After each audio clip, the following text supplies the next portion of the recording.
Hello, everyone. My name is Nitika Sagar, and I am a portfolio manager for Defense Logistics Agency. And today I will be presenting and talking about Midnight Blizzard attack on Microsoft for my final project for this class. I will be covering some introductions, background on the Blizzard attack, how the attack happened, key failures and technical weaknesses, recommendations, and conclusion. I would like to start by taking you back to January 2024. That's when Microsoft publicly announced that it had been breached by a threat actor known as Midnight Blizzard, also known as APT29 or Cozy Bear. Now, this isn't your average cybercriminal group. Midnight Blizzard is tied to Russia's Foreign Intelligence Service, and they managed to access some of the most sensitive internal emails at Microsoft, including communications from their cybersecurity response team, legal department, and even senior leadership. What makes this breach especially important is what it says about today's threat landscape. Even the most security mature companies are vulnerable when identity becomes the weak link. This incident wasn't just about hacking systems, it was about gathering intelligence, watching how Microsoft responds to threats, and potentially using the knowledge for future operations. Let's talk a little bit more about the Midnight Blizzard. This group is considered one of the most technically sophisticated cyber espionage teams in the world.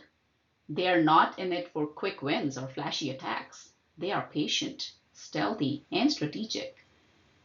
You may remember them from earlier operations like the 2015 hacks on the US Department and White House, or the 2020 SolarWind attack, where they inserted malware into trusted software companies. That one alone affected over 18,000 organizations. Their tactics are also worth noting. They specialize in credential theft, using phishing and weak passwords to get in. They deploy persistent backdoors and exploit legitimate admin tools like PowerShell to stay hidden. This is known as living off the land. And they are masters of waiting, sometimes spending months inside a network before making a move. It's espionage, not sabotage.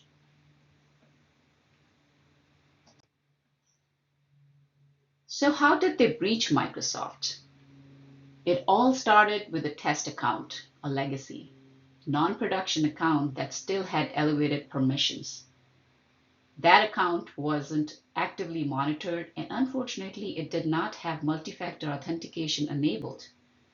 The attackers used a technique called password spraying, trying common passwords like Winter 2024 across many accounts. And because this particular account wasn't well protected, they got in.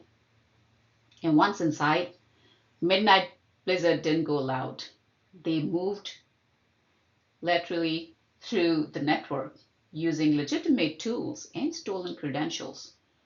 They were able to access highly sensitive email communications, including those from Microsoft's own cybersecurity and legal teams. And they didn't stop there.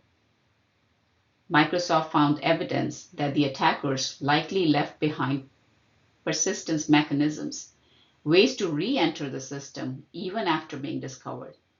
That tells us that this wasn't a smash and grab job, it was long term intelligence gathering. I've listed some of the key failures and technical weaknesses on this slide. So let's break down where the weaknesses were. So, first, identity management. Test and legacy accounts often fall outside of the regularly security perimeter, which creates a perfect entry point for attackers. This particular account had privileged access but wasn't regularly audited. Second, monitoring. Microsoft didn't detect the breach right away, which suggests there may have been gaps in their behavioral analytics. Nation state actors are excellent at operating low and slow. So if you're relying solely on signature based detection, you're likely to miss them. Third, Password hygiene, weakness and guessable passwords, like weakened and guessable passwords, are still a huge problem, even at major enterprises. That's exactly what made the password spraying attack effective. And finally, think about the strategic angle here. Targeting legal and cybersecurity teams gives attackers insight into how Microsoft protects its systems and customers. That information could easily be used to undermine trust, dodge defenses, or influence global operations.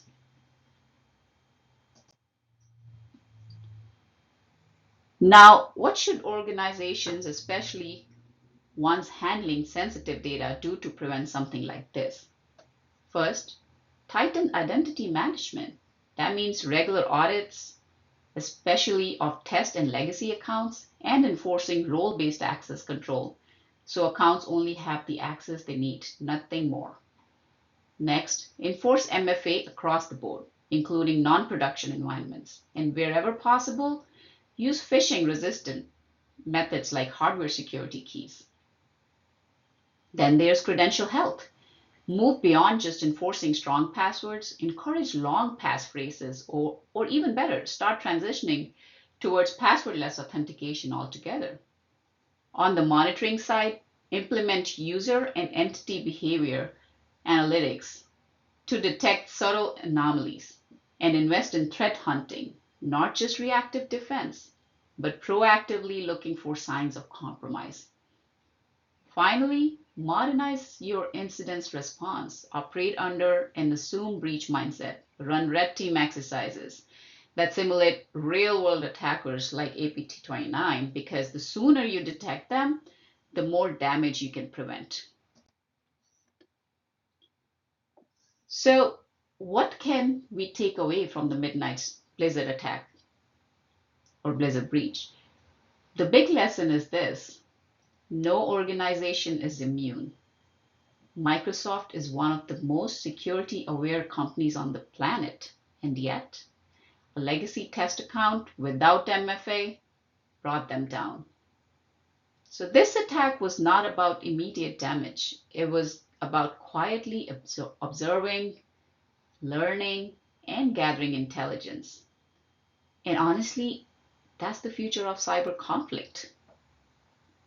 Organizations must now build systems that assume compromise, adopt zero trust, and continuously adapt. Because in this world of persistent, well funded adversaries, cybersecurity is no longer just a technical challenge, it's a matter of strategic resilience.